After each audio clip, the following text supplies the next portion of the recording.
Screen Movie Club. I'm your host, Mark Goddard, and we have a full team again this week. I am always, as always, joined by my ragtag crew of reviewers. So welcome to the podcast this week. As always, Chloe Davies. Hello. Niall Whitlock. Sup? And the man himself, Marcus Wallace. Ragtag, put it in the bag. How you doing? There we go. So a catchphrase. Yeah. He's already got a catchphrase. He can't have any more. Yeah, balls to the wall, something like that.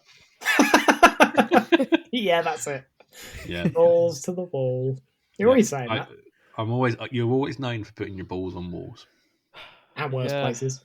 First thing is you think it's a floor, and then you find out it's a wall. God, what a shocker! And then everyone looks at you and goes, "Oh, what are you doing in the bathroom?" What is this hole in this bathroom wall? I don't know. Let's put my balls in. Yeah, my first reaction is, I know what I'm going to put in there. You got to test it safe. Yeah. Please come for you, Marcus. Yeah, about time. Oh shit! Right, it's my cue. Oh, sorry, that's from my end. You might get a lot of that tonight. It's been a crazy week here. Sorry, where's that coming from? I'm not telling you where I live. It's No, sorry. I could bleep it. You know I can. Oh, That wasn't what I was asking. You said it was coming from my end. yeah. So sorry, I thought I'd do a Marcus joke. Oh, but sorry. no one got I'm so tired. It went right over my head. This is the wrong day to be tired. We've got a triple bill of movies this week. So anyway, right. So again, welcome back, Chloe. We missed you last week, although you was here in text messages, and you are now the anti-Niall. So well done. That's what I aim for, you know. Is that a it. compliment? World is at balance. So 3 movies this week. We all went to go and see Scream 6. Chloe and Marcus on their own, and I went with Niall. We had a trip out to the cinemas together. Cute We didn't lady. hold hands. And then we had a promise. picnic in a field. Aw. It's We beautiful. did. I wore a nice pinny and a long dress, and Oh, yeah. And then I got too drunk. it's just me getting a bit hot in here, guys. Oof. Oh, That's weird that image does that for you. What, you drunk and Mark in the dress? Don't know what you're on about. Yeah. It was a wonderful cornfield, it really was. But this week, our main 2 films, because obviously Scream 6 was a bit of a side bit, but we are watching 2 Shudder exclusives. Who Invited Them? A movie, and Deadstream,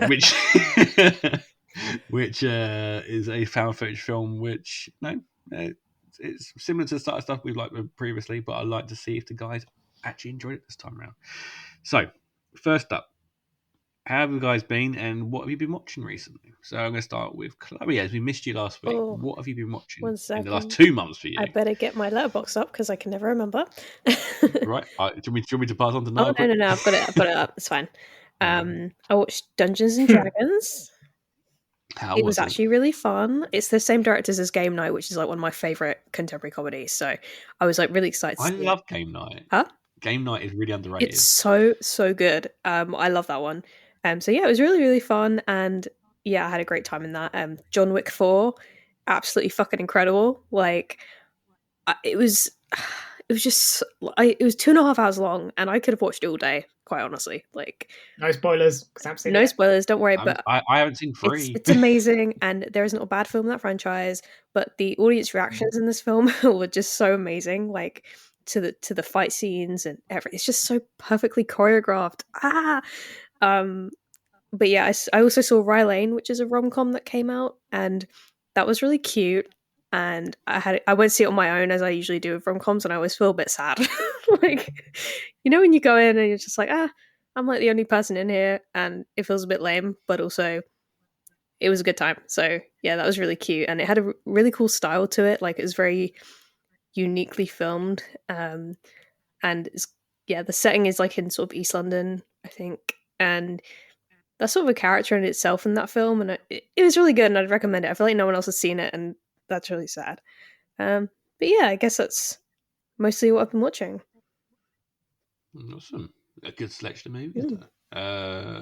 Marcus, I'm going to you because you never seem to watch anything. What have you watched this month? Anime. It's always anime. Dodgy anime. Yeah, no, not that kind of anime. Not this time. The lines are getting monitors now.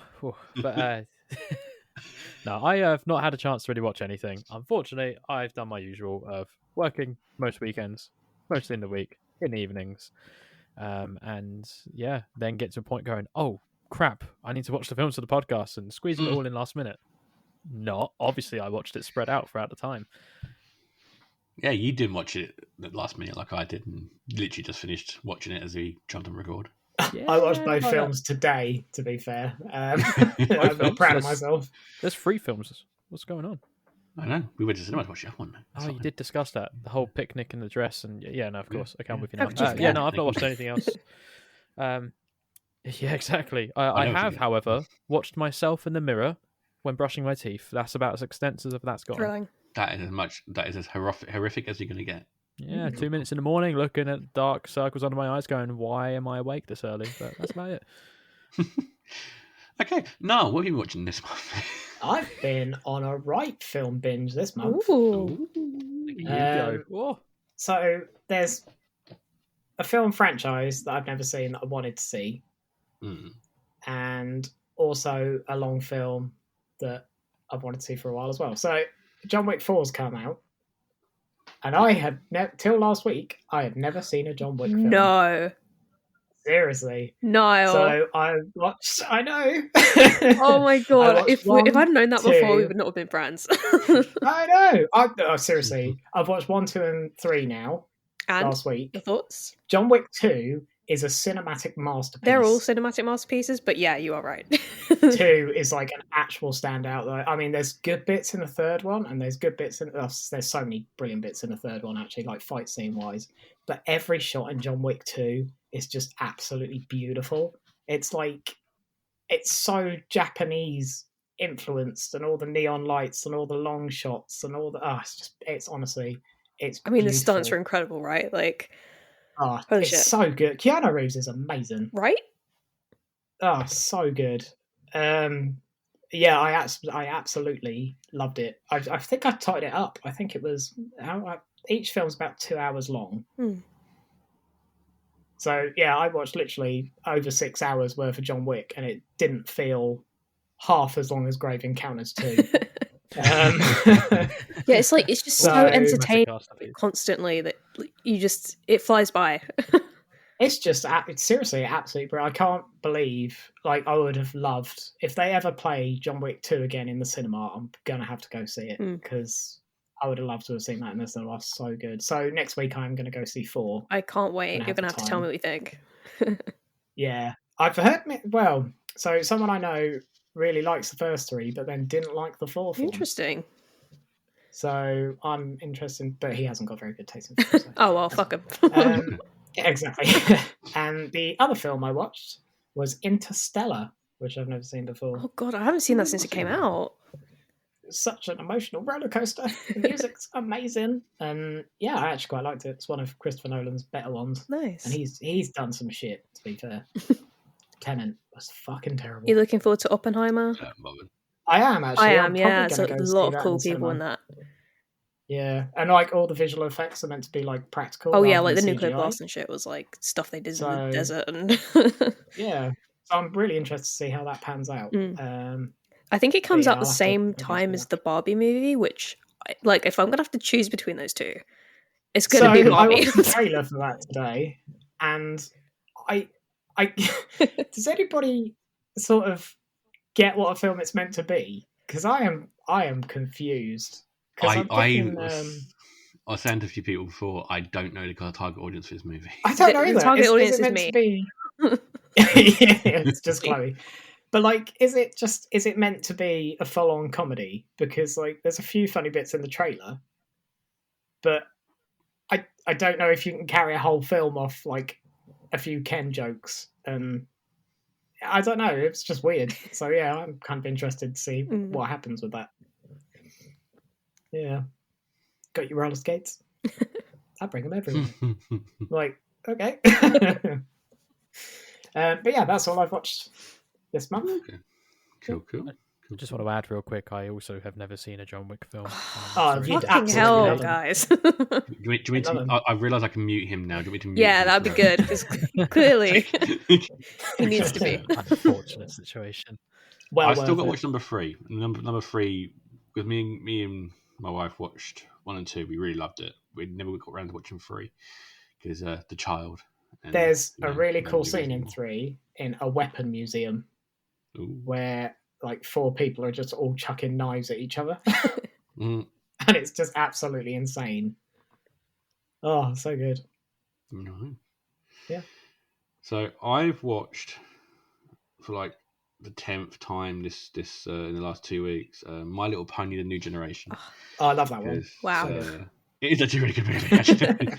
If you still like it after that many times of watching it, then it must be alright. The child. Yeah, but his kid's sick of it. It's been on constant, and the songs have been on constant. It's in my head now. Sing a little sing song. It makes me sad. I haven't watched much. I mean, me and Hunter watched. You watched that together? No, not together, but we did it for the podcast. Your relationship's really weird. Why is that? Want to come over? Well, you can't because he's in America. But we could have streamed it together. Want to watch pony films together? Like, no, that wasn't that movie. I love pony films. But did you wear the dress? No, so we watched Followers, which is a really. I was gonna get us to watch it on the podcast. I'm so glad we didn't, because Niall would have fucking hated it. Because I hated it. Torturing, rapey. No, it's just really shit. Oh. It's very similar to That's never stopped you from making us watch that before. I know, but there's shit in there's like unwatchable shits. This is like influencers with a ghost, a bit like Deadstream, but not as well put together, and has Zabnab from EastEnders in it. Oh. One of the Indian family. Oh, did he just mute himself? I think so. Yeah. I muted myself. Sorry about that. Wow, well done. What did I press? It's suddenly he's been EastEnders, quite one of the more popular kind of Indian actors from EastEnders, and she is awful in it, which is really, really a shame. But if when this podcast comes out, the Hunter episode should be out, so go and listen to that one anyway. You'll know my extreme rant that I go on. And I very rarely go on rants on this podcast. I've got an EastEnders fact. Oh, yeah. Yeah. Gary Oldman's sister is, I think, Little Mo. Really? Yeah, they're related. And I find that really hard to believe, but it's true. Facts. There you go. Okay. I did watch 7 hours of wrestling as well, because it was WrestleMania weekend. So. Did you watch it with Shay? No, I watched it on my own in a dark room. We recreated it together. Because that's how I like to. That's how I like to look at big oily men in a room on my own. We know. You talk about it all the time when you're not on record. I'm sharp about it. And I have just picked up Grandia on Switch, which is a HD remake of the first 2 games, which is from the PS1 times. Which is what is it? JRPG? Yeah. Remember it? I've never heard of it. Yeah, it's really good actually. It's the second one not so great, but the first one was really, really good. It's kind of Final Fantasy levels of good for me. So okay. I mean, looking forward to jumping into that again. But yeah, that's all I've been up to. It's been a short time since we last recorded, so cool. So this week, 3 films. So we're going to start off with Scream 6. I had this secret. There's a darkness inside of me. It followed me here. And it's gonna keep coming for us. We share a certain history. This isn't like any other ghost face. What is this place? A shrine. We've got to lure him in. We execute him. Hello. Let's play a game. You know you're like the 10th guy to try this, right? It never works out for the dipshit in the mask. Maybe. But there's never been one like me, Gale.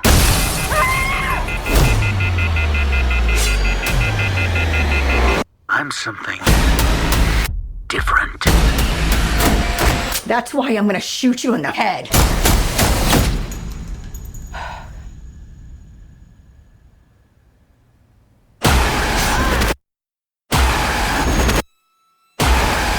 You want me.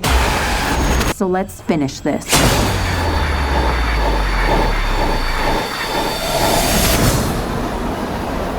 Guys?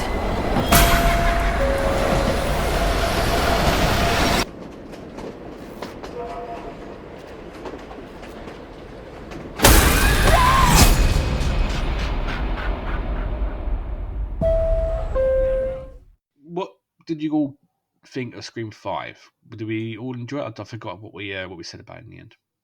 Do you know what? It's terrible, but I literally remember nothing of Scream 5. I remember her dad is Billy Loomis and she's going mental and seeing him. Mm. And that is literally the extent of my knowledge. I can't remember who the murderer was. I can't remember why they were doing it. How can you not? It's the killer's family in this one. It literally reminded you at the end. Yeah, and even though I know Richie. that, I'm still like, I have no idea who that person was. Yeah. Yeah. Yeah. I think we all liked it. I think we all said we all kept it, I think. But so yeah, Scream 6, we go to New York City as a new ghost face in town, hunting down the new group of survivors from the last movie, and Courtney Cox's waxy face. Yeah. So I'm going to go to Chloe first. What's your thoughts on Scream 6? She's just going to yell Kirby at us. Kirby, Yeah. my babe, my wife.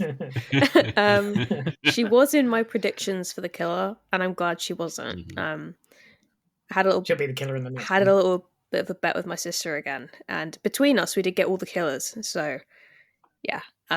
But I really love the opening of this. I'm very sad that Samara Weaving was only in the opening because I adore her, and I would have loved to see her in the whole movie. But when she was kind of announced and you didn't see much of like what was going on with her character, or like I don't think we even had pictures for her in it.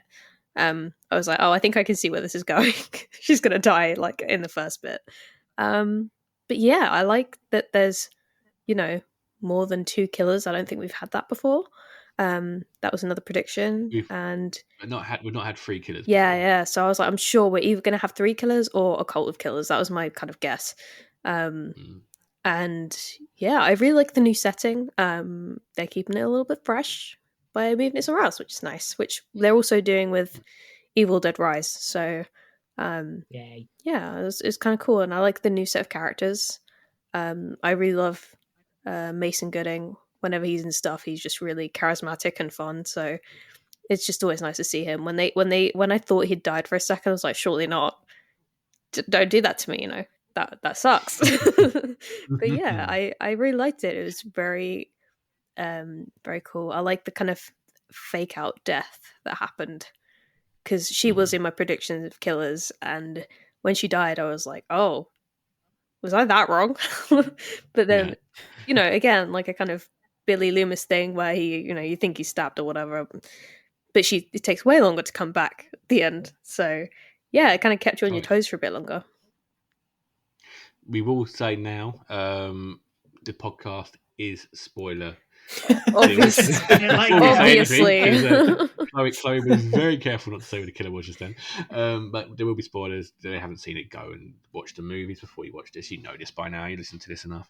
But to new listeners, it is a spoilerific podcast, so go. Honestly, people who listen to stuff about movies that they haven't seen, that's crazy.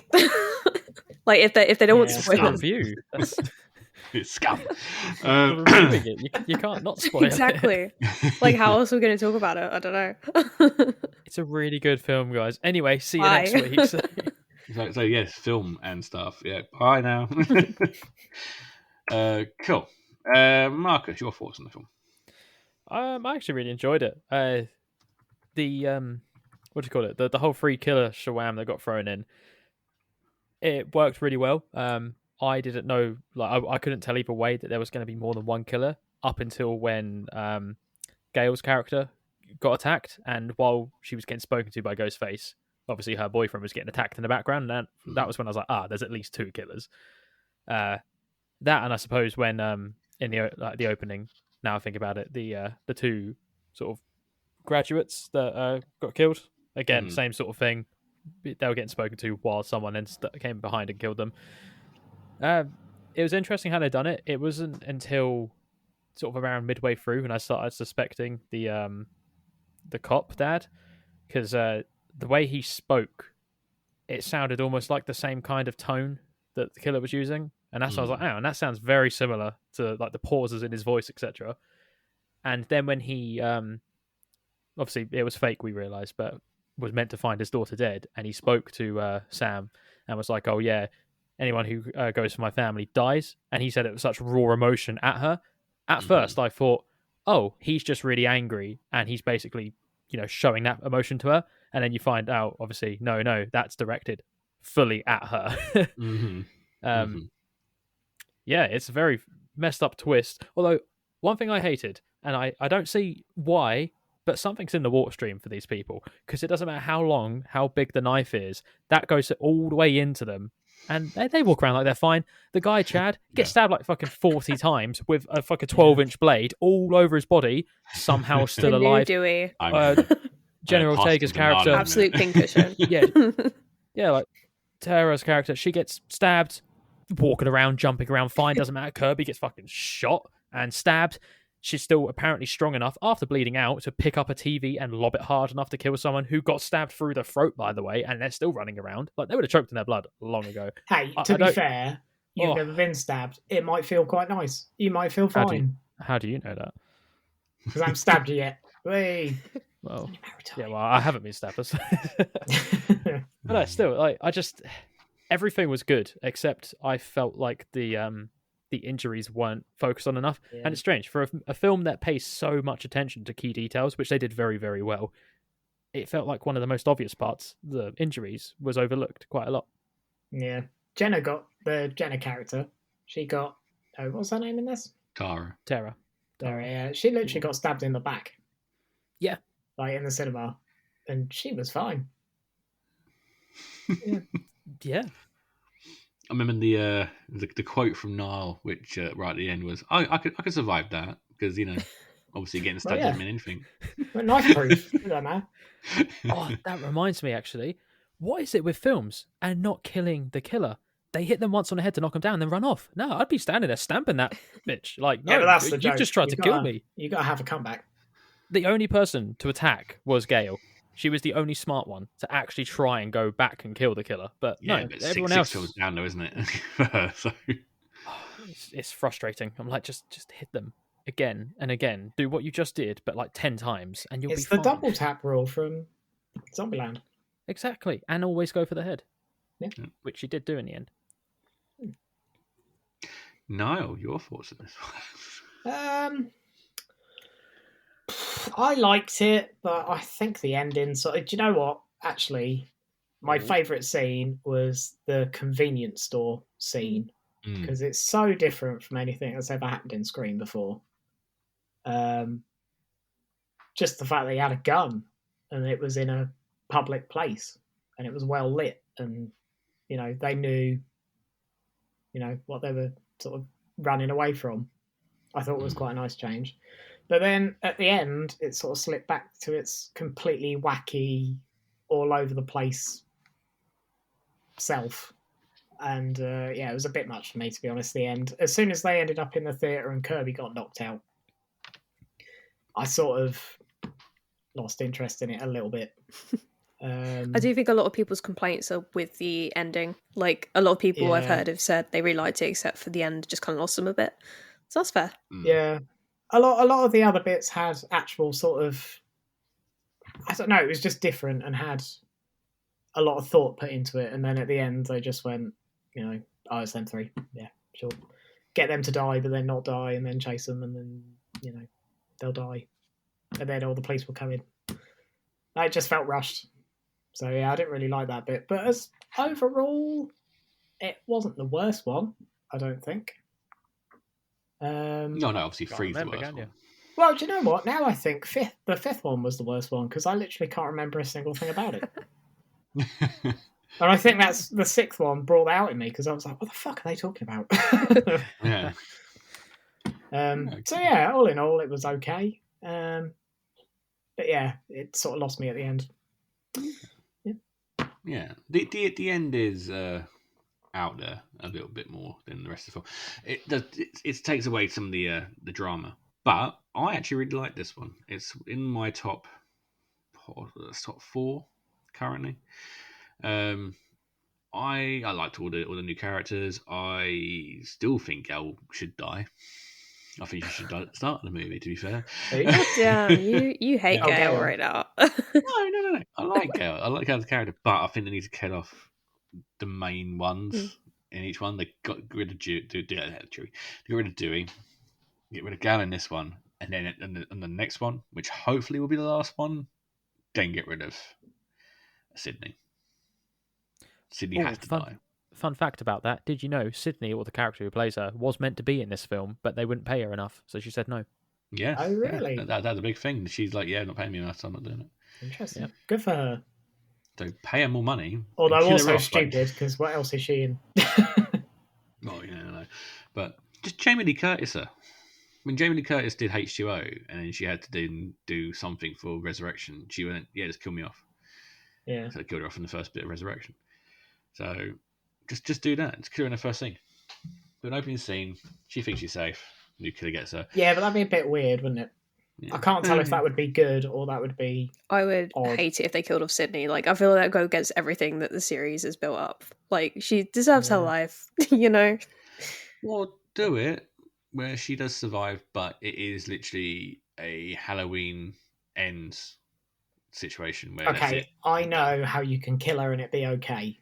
Yeah. You have to kill her at the very end, and then it turns out that it was Shaggy and Kirby who were the baddies. You know what my friend was saying? How upset he was that Stu was like hinted at, and then they didn't bring him back. I was surprised he wasn't in it. I mean, he's pretty fucking dead. Like, I know a lot of people come back from injuries in this, but like that was. He'll be back. Mark my words, he'll be in the last one. 100%. I reckon he'll be the next one. I reckon he'll be. I don't think he'll be the killer. I think he'll help her, but I don't think. I think he'll be back in the next one. They wouldn't have hinted it if they didn't want to bring him back. Yeah. Do you reckon they'll make it where they'll make a screen where Sydney or Sam become the killer? Yeah, I think Sam's going to be like a vigilante in the next one. Bit of a Dexter type. I don't know. Yeah, like an anti-Scream. Yeah, she'll be killing people. I honestly think that the next one they're going to go with Colt. They have to go with Colt. If they are going with Colt, she'll be trying to take down the Colt. Yeah, but she'll definitely be murdering people in the next one. 100%. But did it kind of hinted at by Kirby that she's been hunting down the killers? Yeah. Guys, have you seen Fight Club? Yeah.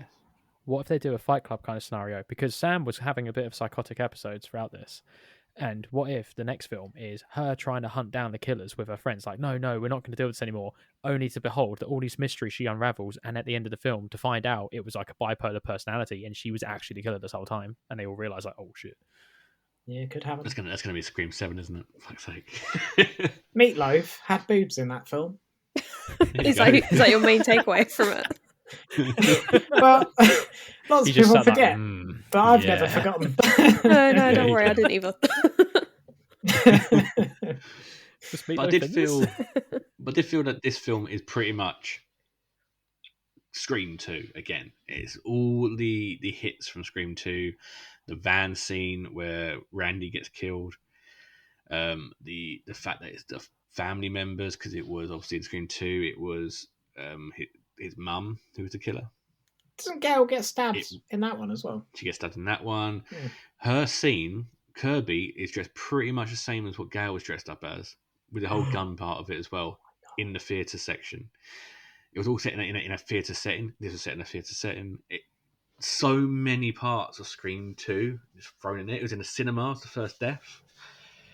You know, so many hints back. And I can't shake the feeling this is pretty much them doing Scream 2 again, but in their new generation. It was. I like it because I like Scream 2, and I like Chad. Chad's the new Dewey, because obviously Dewey got stabbed multiple times in the other films as well. And that's another scene that kind of made me think, yeah, this is very much Scream 2, because when they wheel Dewey out at the end of Scream 2, it's exactly the same as what they did with Chad. But he survived. Yeah, they both did. They shouldn't have. I know, but it's exactly the same. Hang on. Shouldn't have stopped by. This means in 3 films' time he'll die. No, Probably. Wait, that's going to be another. I won't 3 films? allow it. Whoa. But in Scream 3, the killer was the brother of Sydney. So is it going to be that it could be Stu? Because it could be connected to her father, or she's got another brother somewhere. Maybe they was twins or something. Because I knew you lot would get nerdy about this. Yeah. Wait, I really liked it. I thought Stu was dead. How is he coming back? Like, we're going to hear zoinks from the grave. He's coming back. It was You hinted can't at. be stabbed to It was death. hinted at. We've learnt this. Or she has a brother. There was What's that? twins. Yeah, there was twins.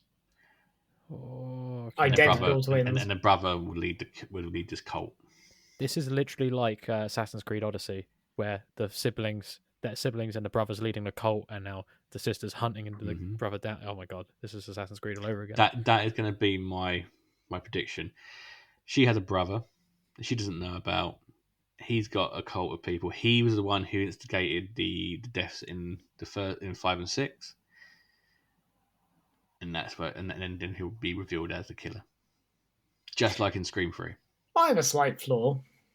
So, if the killers in this were the brothers of the killer in the last one and sister, would they not go to the same school?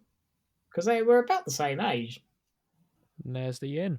Well, no, because the boyfriend in 5 wasn't from that town. He went there with her. Oh, because he was obsessed. Oh, no, he did, didn't he? They were together before the film. Yeah. Oh, okay. Yeah, see, I really don't remember anything from 5. Not a single thing. Shame, it's a good one. It's been spam. It's a very good one, yeah.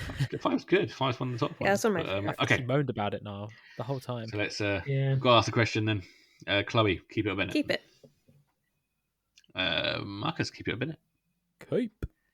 No, keep it or Bennett. Yeah, I think I'll keep it. And it's an unbinnable for me. Nice. Really? Fuck Mhm. yeah, no. Yeah. Now, I'm going to say that's the next movie. So the second film we're doing this week is a Shudder exclusive. It is Who Invited Them? Margot and I are so excited to have you guys for our little housewarming party. Hashtag Adam and Margot's crib. Cheers! Do you think people had fun? Sure. Whoa! I gave our host a little scare. It seems like we lost track of time in the toilet. Oh my god. Hold on. Who invited you? We weren't actually invited in the formal sense. Or the informal sense. What? Can we hit the reset button? This is a great little house. We got a good deal because of the history of the house. It was just a little domestic murder situation. Hey, I wish someone got blown away in my house. Gives this place some character. In the vein of stuff like Them and The Watching paint Strangers. dry? That as well. It's a home invasion movie of kinds about a couple buy a brand new home. They have a housewarming party and have some unwanted guests that they have never met before who say that they're neighbours. So they stay. They get to know their neighbours in a apparent. Yeah, I've lost the will to care now, and stuff happens. So let's go to. Does stuff happen? This stuff doesn't really happen, and that's the problem. That's the fucking problem with this movie. I would have my rant later. Marcus, you first. What do you think of this movie? I love how you've made a shit sandwich here, putting the worst film in between the other two. It's why I podcast. This film was interesting. Out of the lot of them, definitely my least favorite one. The first half. Really, of the film, Marcus? Interesting. Okay, sorry. Interesting being well, not a sarcastic term, a very concerned term. The first half of the film, I didn't like at all. I was struggling to keep interest. I thought they were going to turn it into an orgy film at one point, and I was thinking, I was like, "What's this?" And then to find out later that those two are siblings, and you think that makes it kind of worse. And it also explains why he just likes to watch. But then he said he might get still wrong. It's not okay. The whole You're thing is telling me if no, I'm not going down that road. I'm not telling you anything. I'm just saying that he's not. That they're both not okay. The whole thing was not Anyway, there's jokes I could make, but I don't think I should, so I'm not going to. Oh, go ahead. I've learnt my lessons. The second half of the film, once they got to get more of the action of killing, etc., that side started to interest me a little bit. I was like, okay, I can start to watch this now. But by that stage, it's too late in the film. You can't really wait for 40 odd minutes to then start having it getting interesting.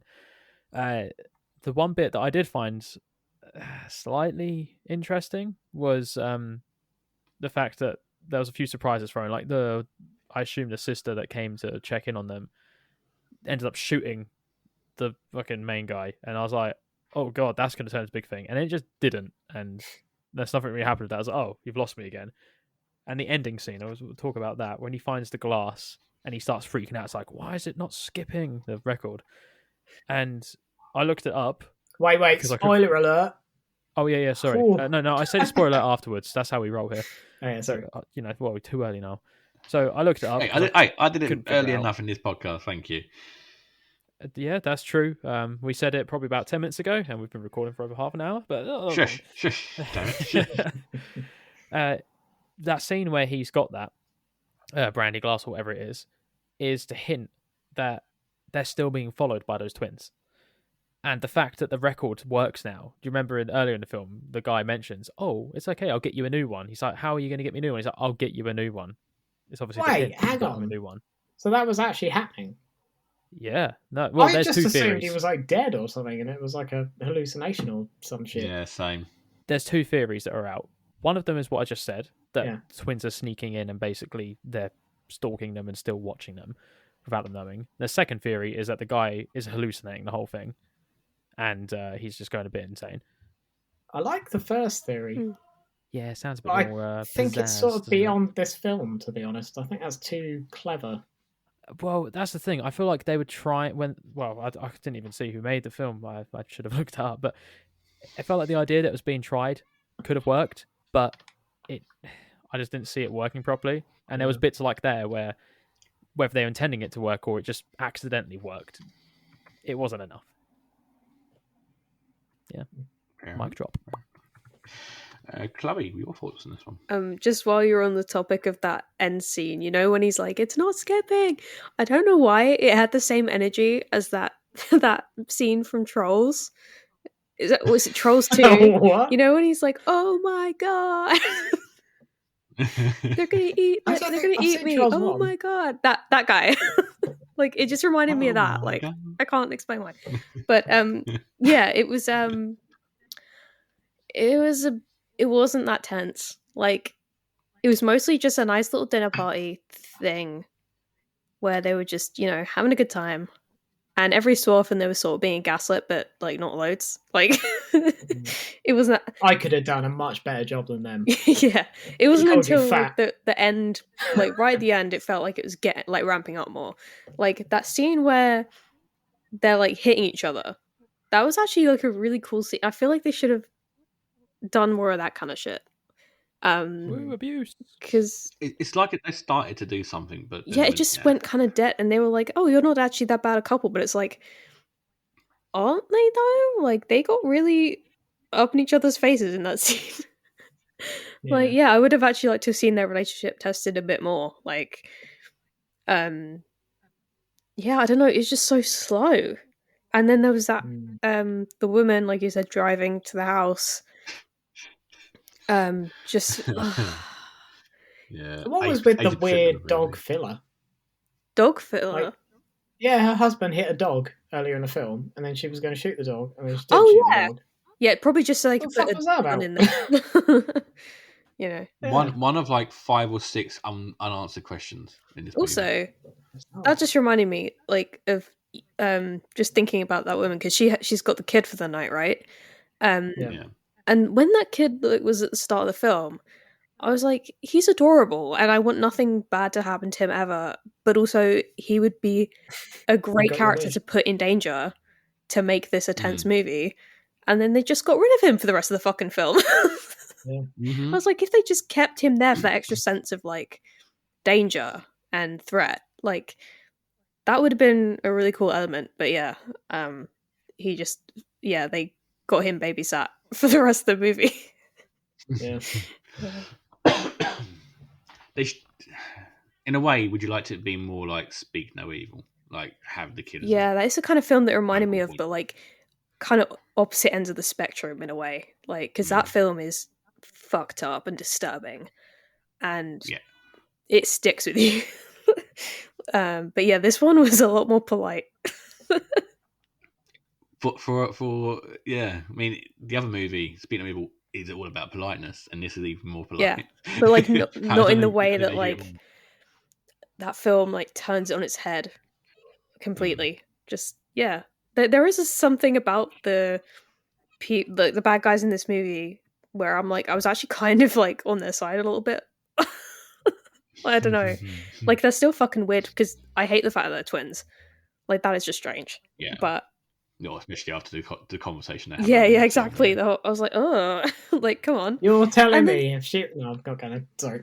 and then she like the woman is like, oh, you thought we were a couple? Weird. And it's like, well, yeah, because you implied that you were. Like, are we stupid for thinking that? But he's watching. They said that he'd like to join in. Yeah, gross. he said that. He also says husband tax as well, implying that they are both married couple. It's like, ugh.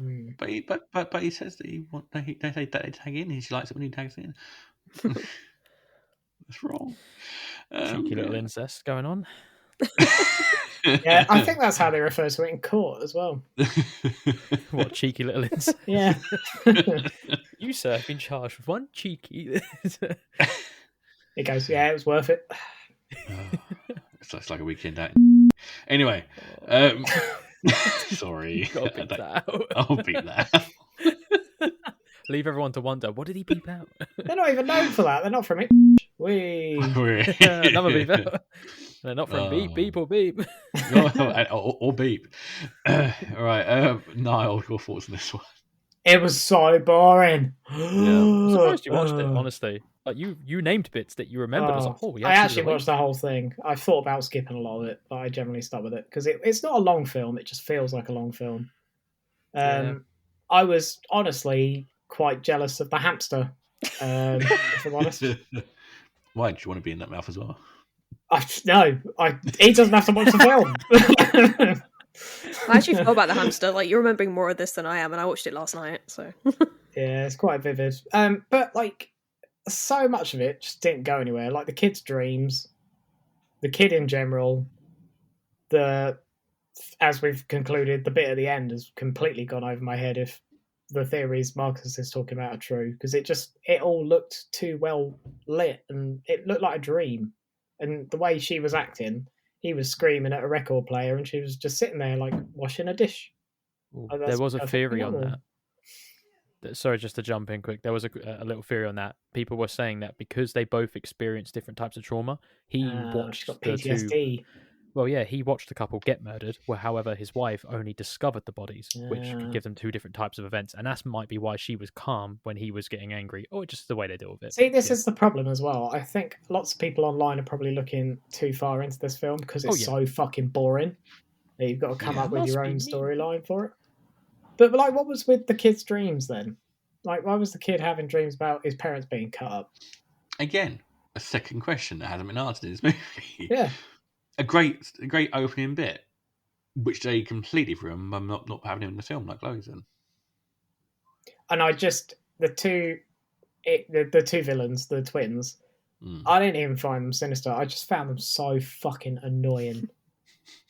Every time they talked, I was like, "Oh my god, shut up! Just fucking leave, you prick! It's not even my house. Get out!" Oh yeah. It's just. Yeah, I could do a better job than them, by the way. Yeah, I reckon I could have dismantled their marriage quite easily. Do you too feel a certain way when you drink whiskey now? I'm drinking whiskey now. Well, your girlfriend thinks you're fat. And you have a really, really small toenail. What? She hates it. It's disgusting. Is this dirty talk? What's going on? Mark in a dress. In a cornfield. Has been a cornfield. Slowly tips glasses down and then just stares and like lifts eyebrows. I hope. You've got to stop thinking about this. You've overthought. If only you hadn't mentioned the There's a notebook dress. with all anime drawings in it of Mark in a dress. In the background is you, Niall, just dancing in the wheat fields in the background. Oh, I love with that. Like a flower garland in your hair. But in Marcus's Like pictures, there's Midsummer. also some tentacles and all that kind of stuff. What? Oh, God. Well, like Evil Dead. No, like the anime that you watch. That's hentai. How would you know, huh? Still anime. I'm the one who draws it. Oh, no. You're the anonymous caller 360. I'm the one who keeps leaving it on your doorstep. Every now and again. Has to be purple tentacles. Anyway, I can't even see the colour, Mark. It doesn't matter. Oh, yeah. Oh, bless. Oh, I'm just making myself look bad. Anyway, right. So, my overall thoughts on this one. I hate it. I felt Oh, yeah, spoiler. It lacks any kind of edge, which it's trying to be the strangers and it's trying to be them, and they just ruin it completely because there's no kind of tense moments like you do with the strangers.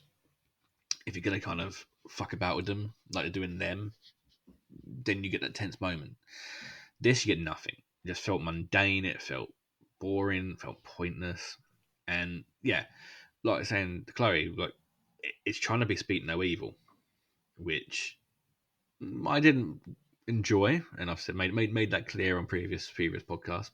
But it has got that 10-minute scene near the end, which really sets the movie off, which this film could have had, but didn't have, and it completely ruins it for me. It's basically an hour and 10 minutes in, then something happens, and by that point you just don't care.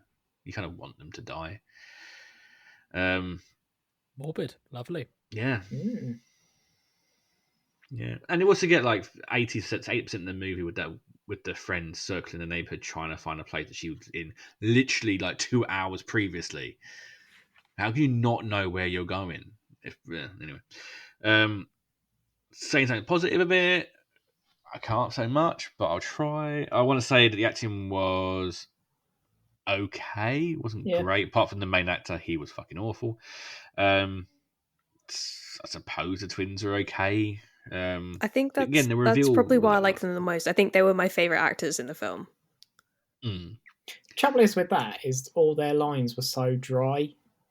Yeah. Like there's not really much acting to anything they do, is it? But the main kind of guy needs acting because he's just too excitable. He's like an excitable puppy about everything. Yeah. And very doesn't turn on puppy. Why? Why? The main actor, he wants to sleep about. We are on about the guy, aren't we? Not with puppies. No, I hope not. Hamsters.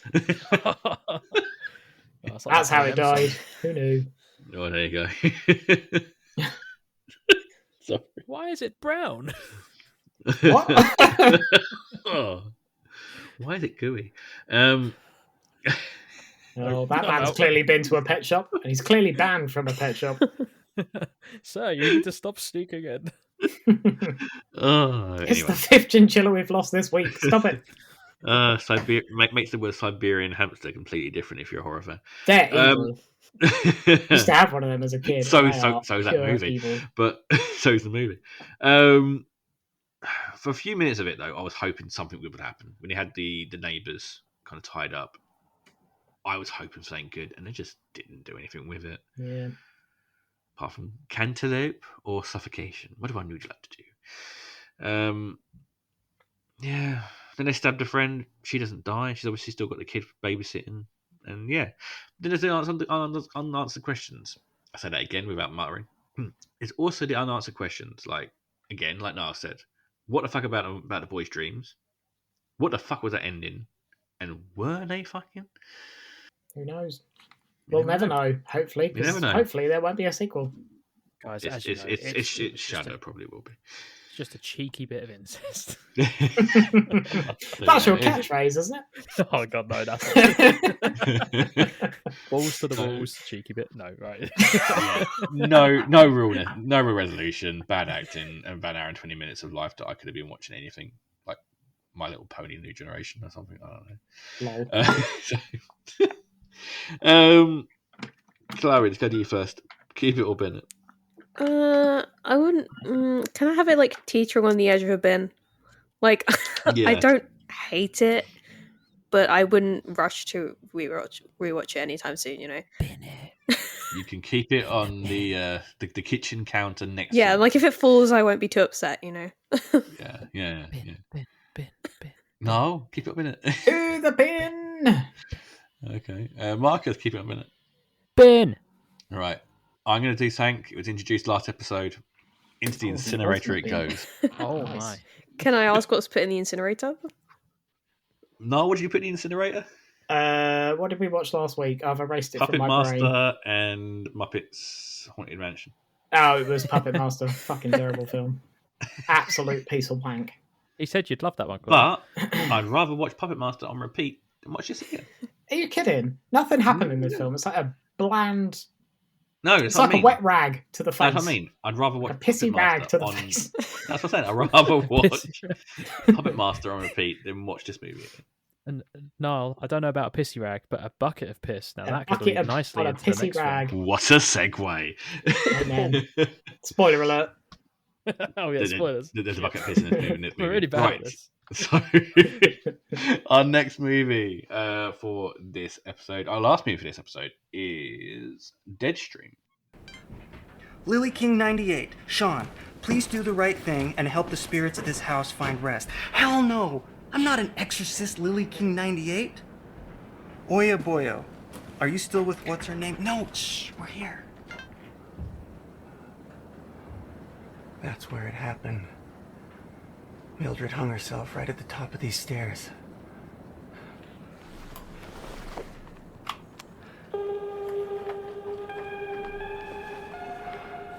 So Deadstream is about an influencer who is trying to get back his fan base, so decides to go and do a live stream inside a haunted house with sexy results.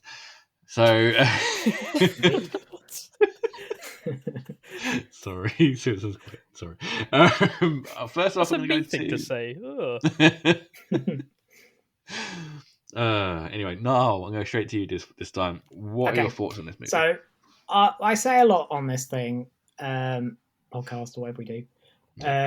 But now, let me just say this: you requested a found footage movie. Yeah, right. Gave you a found footage movie. Calm down.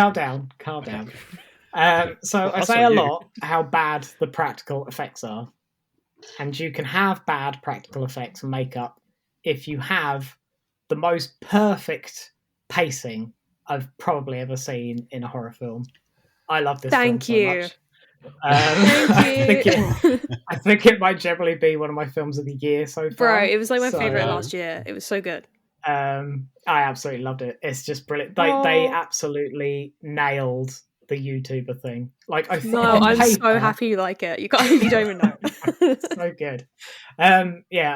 On paper it sounds fucking stupid, and I wasn't expecting to like it, but it's literally it's perfect. It's literally perfect. It's so.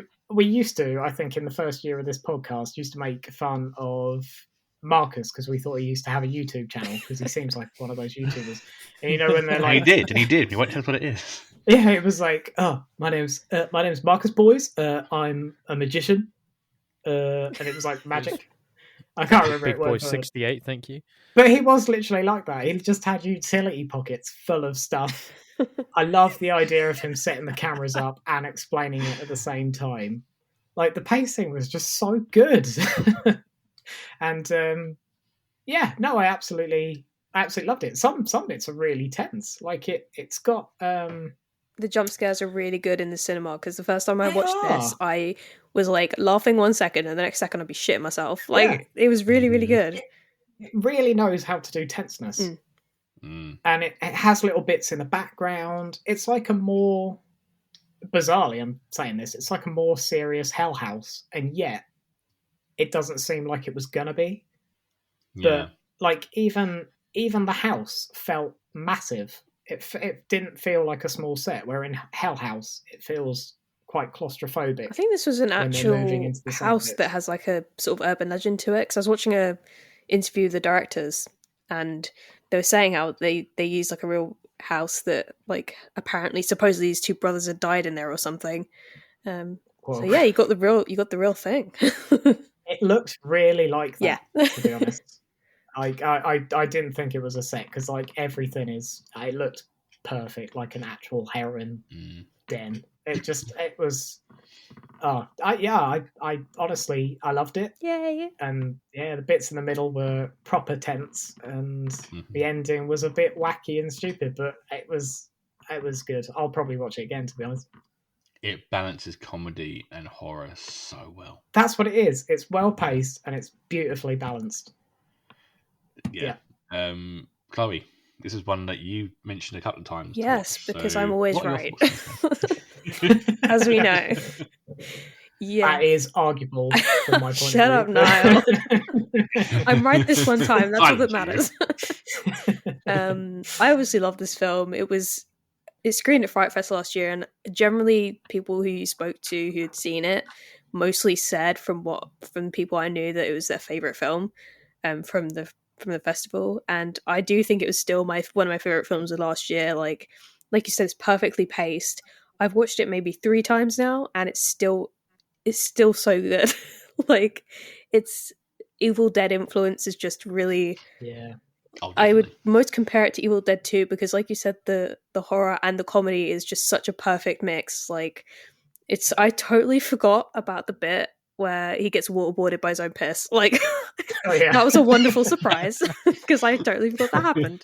But yeah, like I said, the jump scares really work so well because they have them between like jokes, and it kind of catches you off guard a little bit. Like you're kind of laughing, and then you're like, "Oh fuck!" Actually, this is really scary. And I love. I think his name's Joseph Winter, the guy who plays the main character, who co-directed it with Vanessa, his wife. I think it's really cute when a couple directs horror movies together. Like, that's the dream.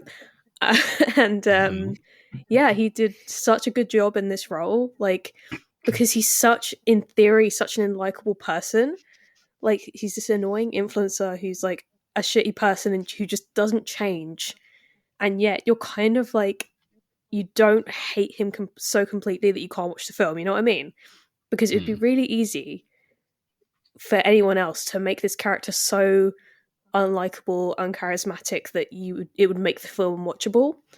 And I think some other films have, gone into that a little bit. They could have, I felt that with Followers. Further with it. I feel like a really good comparison for this is Dashcam, which I have complained about before, and is a very similar kind of found footage thing. But that main character is so unbearable. Like, I literally could not watch that film again. So yeah, I feel like this film gets it perfect for me. I had that same feeling with Followers when I was watching that a few weeks back. I hated all the characters in it. And it was very similar kind of found footage-y, influencer, YouTube-y kind of setting. Very similar kind of layout. But it's so easy to get wrong. But this was done so well. Yeah, I think you can have unlikable characters without making them so god-awful, like, with no redeeming qualities that you can't watch it. You know what I mean? Like, it's a really hard thing to pull off, but yeah. Yeah, he's an irritating YouTuber, not a Logan Paul. I think he gets the influencer vibe right as well, because there's a reason people watch people like that. Yeah, there is something about them that like lures people in to liking their content, and yet they're so insufferable. Like, Yeah. Well, he like knows his audience. Yeah, exactly. I find it so clever in that because they know exactly what to say, and like all the comments and stuff are so close to what people would actually say. I think now you've mentioned the comment, like, one thing I do love about this film is how they utilize the comments in the story and how they're actually quite funny, and they kind of amplify the jokes a little bit. Like, yeah, because they could really easily just be like bullshit comments, like, but they're not. They're actually really good. The other thing it does, which I've never seen before in a horror film, is normally in his position he'd be going like mad, and people wouldn't be seeing what he sees, or would be thinking it was fake because they can't see it. But in this one, they can see it, and a lot of the time they're telling him what's happening. But obviously, there's also that factor that it might all be fake because it's all online. But it's live streamed. But it's all live streamed, so it's like all the people on the comments are really conflicted because there's those people who are trying to help him and work the thing out. But there's also every other comment's like, "Oh, this is so fake. I fucking hate this." It's like, I really like that. It's like the whole juxtaposition of it is really good. Oh, I enjoyed it. Marcus, your thoughts on it? 3 letters, but only 2 numbers. No, that was 2. Is what I was trying to say there. What? Going back to the words now. 2 words. Loved it. Yeah. It's good. What were the 2 numbers? No, as in 3 letters, but 3 letters spelling 2. Those are 2 Has numbers. 3 letters in it. 2 Dog. letters, 3 letters. I've got 3 letters for you. Dog. Yeah. Go on. What else? Go on, spice it up. What else you got? 2 letters. What? Okay. I don't know what we're doing anymore. Yeah, no, I'm moving past that. Deadstream. What do you think of the movie? It was filmed so fucking well. I mean, you've all said the points already, to be honest. One thing this film did do is they didn't overextend it. It was for a long film. For a proper film, it was quite short, but it was just exactly what it needed. There was no extra long pauses, no unneeded clips here and there to extend it out. They just put in what they needed, and that was it. And that was beautiful. It's the only film for a while that I've genuinely been just snatched up by, and I've actually wanted to watch it. I had it on yesterday while I was eating my dinner, thinking, I'll just have it on so I can start watching it. And I've just found myself hooked. Sat there like, holy shit, this is great. You get kept on you get kept on the edge of your seat the whole time. There's always something else happening, and even when there's not, you feel like something's about to. So you just tense the whole time. Really liked Chrissy's character. I knew something was a little bit off the moment she appeared because, as he mentions himself later on, I padlocked the door. How did you get in? And I'm really glad he brought it up because most of these films, or these types of films, they make the characters somewhat stupid, and they're like, "Oh, I didn't think of that," but he actually does have his wits about him, and he's like, "I've padlocked the door. How the fuck did you get in here?" And as soon as she's like, "Oh, through the window," he's like, "Nah, fuck off. No, I'm not dealing with this. No, go away." He like tries to push her away, and then that's her really face good as well because he knows she's acting like an actual fan. He's like, "Oh yeah, they'll find a way in." Yeah, they always do. But the fact that something goes wrong and he's just like, "Nah," straight away he tries to back out. And then her face just twists and she goes to bite him. I really like that because you could see it in her face and her eyes that she was like, okay, I can't act anymore, and just went for him. And it's all so fucking good. The one thing I didn't like about the film, there's always got to be something, how it ended. I thought how it ended was a bit, I don't know, compared to how good the film was, it felt like it was very difficult to end. But who knows? There could be a sequel where he's now bringing people into the house. But all I can think of is someone going, "Oh my god, guys, right, come and join my stream," and then he like just drags the soul in or something. Well, he's bringing the souls to him now, isn't he? That's the stupid part of his curse. He tries to outdo her, but he's bringing all the souls now to him. So they're all calling him Mummy now, aren't they? Oh, Mummy Sean. Yeah. So the one thing I did note about the film, because I was reading through the Shudder comments about this, and a lot of people were sort of saying the same thing, really, of that. It's ironic, really, because his whole life was dictated by his audience, and it didn't matter whether it was a ghoul audience or real audience. He was still at the mercy of his audience, regardless. And there was something in that. He's also an idiot for not giving himself an escape route. But yeah. The things people do. But I thought that was really well done, though. The fact that he goes, "Nope, I'm going to throw this out into the woods because I'm an idiot, and then I'm going to padlock myself in," because you wouldn't do that in these movies, but you always can't get out of the house, and if you get to the car, it won't start. And he's like, "Yep, oh shit, I know how to get out, I know how to get the car to start. I just can't now." Yeah, it's nice and organic rather than forced. Yeah, and it Yeah. feels like I know. believable because it's like this guy is so desperate for like the attention, the views, and things like you totally believe that a YouTuber would do something that stupid too. Like you know, it like you said, works really organically into the story and adds real stakes. Well, it's his grand comeback. He's been off 6 months. Like he's not fucking around. He's gonna throw it all out. He's gonna throw away the keys, and you could hear everyone groan as soon as he did that. Like, oh no. But yeah, it's just. Yeah. But I do like those moments, like you said, where he's like, "How did you get in?" and stuff like that. There are moments like that, and when he's like, "Oh, I don't say words that I don't know the meaning of," etc. Where you're like, "Oh, he's not as stupid as he comes across sometimes." Like, you know, there is this element of, you know, intelligence to him in moments, and he does it. And yeah, I like that. Yeah. I think it's like the shadow of who he used to be. Exactly. Like in the first few minutes, it literally explains to him, he's like, I used to be a coward. I used to be like a normal person. And now I've gone and done all these stupid things. And like, I think every now and again, like a normal person shines through, which is very clever writing. Like it's not many films that do something so complex and yet are so kind of on the surface silly. And yeah. But that explains influencers to a T, doesn't it? Though, you know, people who do the influencers are normal people, normal off camera, and they put on a persona outside, and it kind of seeps out a lot during this movie. Yeah, I absolutely loved this film. It's a hit. Yeah, I don't know. This is actually my second favourite film of the year so far. The only one above it would be The Menu, but I love The Menu, so It outdoes Scream 6, which was number 2 originally, but after today, no, this is actually going to be in my top 2 for the year so far. I love being right. Absolutely I just love it. I think you've all said it. It's masterfully paced. The comedy and the horror, the jump scares are fucking jumpy. There's a scene in the bedroom in the kids' room with the lump in the cover. Oh yeah, and how quickly you do it, fucking quick, and he goes shit. Even the bit when she bites him, I didn't expect it. I knew that she wasn't right. It's when they were sitting in doing the seance, and she goes, "Oh, these poems are stupid." She's like, "They're not stupid." Yeah, and you go, "Okay, you're evil."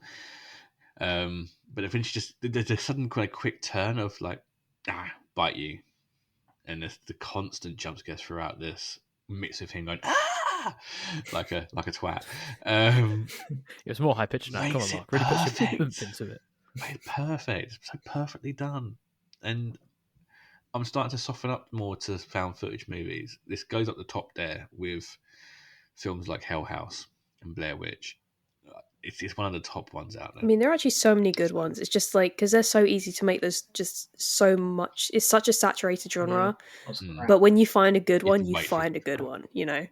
Yeah. And because they're so easy to make. But these ones, you can tell a bit more budget put into it because of the fact it's the YouTube setting of it and the amount of time and effort you have to go through to make all them bits and pieces. But you know, stuff like Blair Witch, which is more kind of grainy cam kind of thing. Why that she had an obsession with putting a finger up his nose, I don't know. Getting those bogies out, isn't she? But that was gross. The bit when he had to pull it out his nose. Oh, that made me cringe. Like, I was... yeah. But it's just how much he just fucks up to himself, putting the key into the drain, locking himself in the house. You know, the fact that you guys, no, fuck it, I'm jumping out the window. Straight out. Yeah. Literally. That was so good from that cam as well. Oh, yeah. From the outdoor cam. I think Russell loved that bit. But no, I've got nothing bad to say about this movie at all. Yeah, I'm going to go straight ahead and go, I am putting this as an unbiddable. Same. It's a Chloe's unbiddable, Marcus unbiddable. No. I think it gets slightly better than that. Yeah. I think this is actually my favourite one we've done. We finally broke Oh my god, I did it in time. Hell House was your favourite. And do you know, well, this is what I'm thinking, because it reminds me of 2 films like really strongly. Obviously there's the Evil Dead stuff in there, but there's two films that we've seen in the past that sort of I was thinking of not the whole time, but like it takes them and makes it a lot better. So obviously Hell House, which we all know how I feel about Hell House. Oh yeah, love that one. But everything it reminded me a little bit of As Above, So Below. Bizarrely, Oh, I don't think I've seen that one actually. I like that film a lot as well. Did we review it? Yeah, we did. It was one of the first ones we did. But like the jump scares and stuff in it were sort of as eerie. Yeah, I think it's one of my favourite ones we've done so far. So I think it knocks Hell House off my top. So that's bold. It's an unbinnable. It's good. I'm going to tell a lot of people about this one. I think. Oh, I'm so happy. Right, there you go. That's my one for the next few years. Yep. So gonna go back to shit talking for the next few years now. Look, people should make shit films, all right? I promised you I'm going to try and get you some better films. I know we've done some shit films. I was actually going to do some suggestions for next time. Okay. As Evil Dead's coming up soon, I think we should do an Evil Dead film. Yes. Luckily, the remake of Evil Dead I actually is now rewatched on it Shudder. recently. The last one. The reboot. Yeah, that was actually pretty good. Like I don't remember That's on liking it Shudder that much, now, but it's isn't it? actually really good. It is on Shudder now. Yeah, I saw that. That was a new one. So maybe let's do that one. Would you be up to that guy? Yeah. I'm up for any Evil Dead. They're all good. Okay. Also, because it's my birthday at the end of this month, I think we should finally do. I don't think we've done this before, but can we do Grand Budapest Hotel? We did Grand Budapest Hotel. Yay! We did that already. Have we? You sure? I think so. No, we haven't. Sure we have. I don't think I've done it with you guys, so I don't know if you've done it without me, but No, I think I see. They've done it on their other podcasts, Niall. That's what this is. No. No. I remember us talking about it. I don't think we have done it. No. Okay. What's it on? Because obviously I don't have. I think it's on Netflix. pretty sure it's on there, yeah. Or it was anyway. I don't know. They always take shit off. Right, I've got to do them. If not, we'll choose something else from Shudder.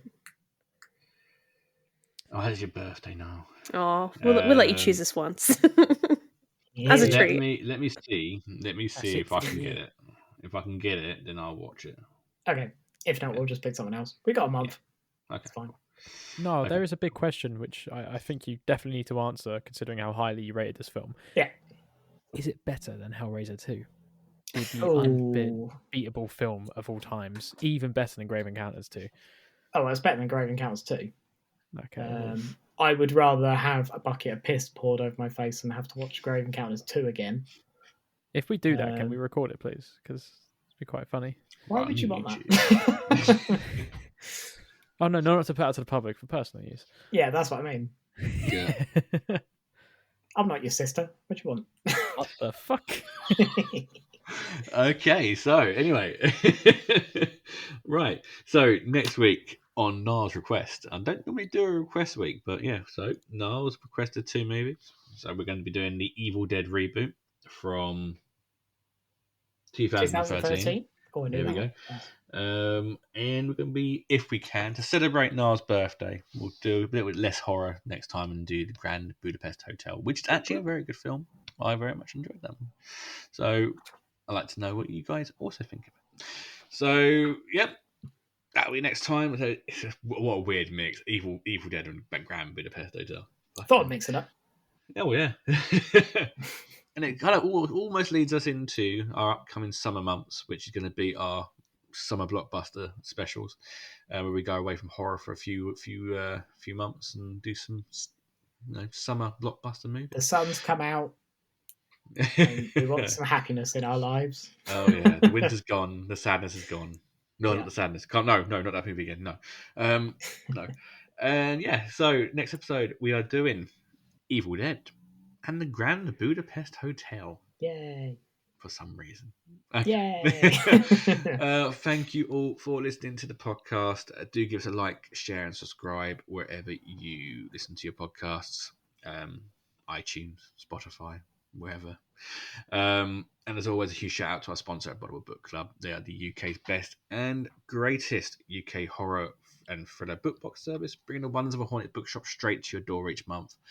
You can get the Bare Bones box, which is just 2 books and a possibly haunted secondhand book, or you can get the Full Guts box, which is a brand new book, a possibly haunted secondhand book, and another indie title, along with some badges, bags recently, snacks, bookmarks, and some hot drinks as well to get you through those night times where you just want to sit and have a book, read out in the garden.